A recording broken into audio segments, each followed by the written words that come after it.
guys. How are you? It's a little Sunday afternoon emissary from the archives here at Play One Thing HQ. So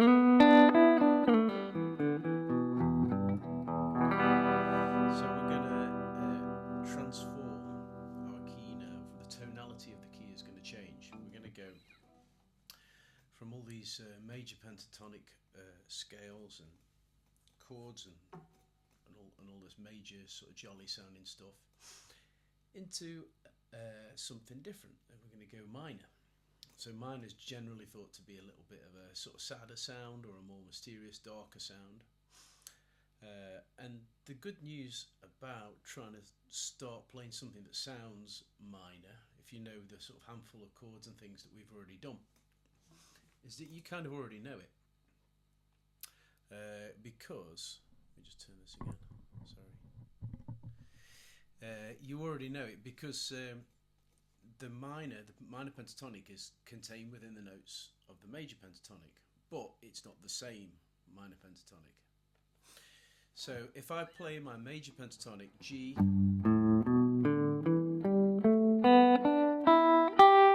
G like that, 2 octaves, just like we did last time earlier today.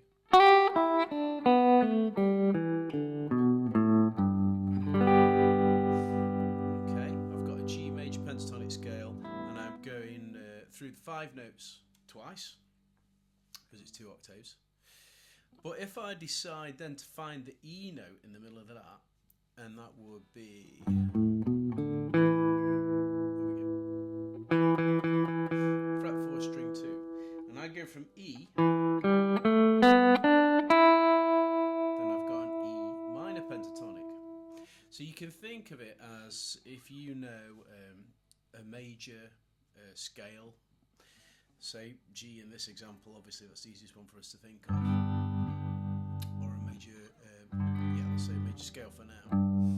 Then if you walk down 3 frets from the root of that scale, in this case we get an E, then you are going to get a minor pentatonic scale that's built on that note. So if I want to play the 2 octave version of this scale, and remember before I was starting on fret 2 string 4 and finishing on the 1st string open, if I want to play 2 octaves, then all I need to do, as you might expect, is add another E in. So I'm going to add the bottom open E note kind of below my G major pentatonic. So it's an E there, open, 3rd fret G, next string I'm going to go open and 2, then open, then 2, then open, then 2, then open, then 3, then open at the top. Okay, so I'll do the notes now. I kind of forgot to do them there. E, G, A, B, D, E, G, A, B, D, G. There we go. You can try and sing them too if you like. Okay, so these are 2 very closely related scales. So my G major pentatonic, step down from that root note of the scale G, 3 frets, and we'll find an E note, and then that low E note kind of completes our scale pattern, but all the rest of the notes are just notes that we already were playing in our G major pentatonic scale. So I'm using the exact same pattern, and I'm using the same fingerings, 3rd finger, 2nd finger. And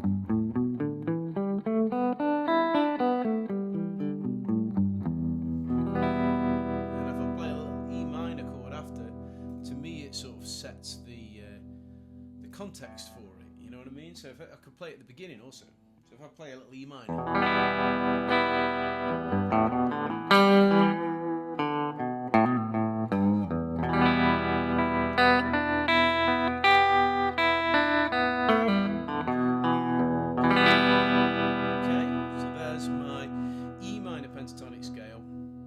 set against my E minor chord. Now let's see if I use the same notes. This is just a top of my head experiment here, and I'm going to play the G as my kind of context chord, so that's my key chord now, and I'm going to use the same notes when I'm going to play them against the backdrop of that G chord.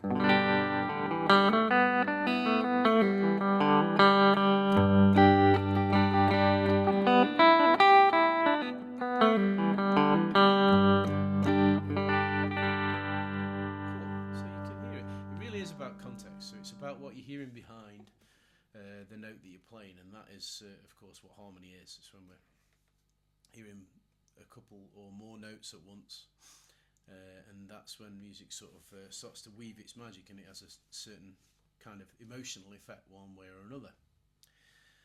Okay, so hope that's all good with you. We're going to use this minor pentatonic scale, this E1. We'll be able to move it around just like we talked about doing the same thing with G just earlier today.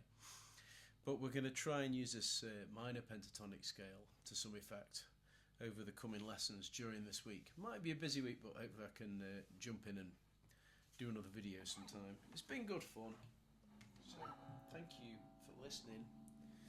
Enjoy your day, take care of yourselves, and go play some guitar. Let me know how you get on. Thank you.